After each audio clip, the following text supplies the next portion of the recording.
Myself doctor Radhika from allergy cure clinic. આજે આપણે એવી બીમારીની વાત કરવી છે કે જેનાથી ઘણા લોકો પીડાય છે પણ એનાથી સજાગ નથી. એ કન્ડિશન છે ધાધર. હવે ધાધર એટલે શું? શરીરમાં લાલાશ થવી, ગોળાકાર આકારના પેચ થવા, વારંવાર ખંજવાળ આવવી, સાથે ચામડી એકદમ ડ્રાય થઈ જવી અને એમાં ક્રેક પડવા, આ બધા લક્ષણો ધાધરના છે. હવે આ બીમારી વધારે ચોમાસાની ઋતુમાં જોવા મળે છે અને આ બીમારી ના થાય તો એના માટે આટલી સાવચેતી રાખવી જરૂરી છે.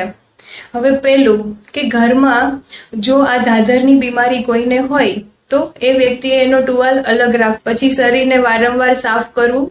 સાથે કોઈ વ્યક્તિને ધાધરની બીમારી છે તો એનાથી ઘરમાં બીજા વ્યક્તિને ના થાય એની કાળજી રાખવી જરૂરી છે અને એના માટે એ વ્યક્તિના કપડાં અલગ રાખવા જોઈએ.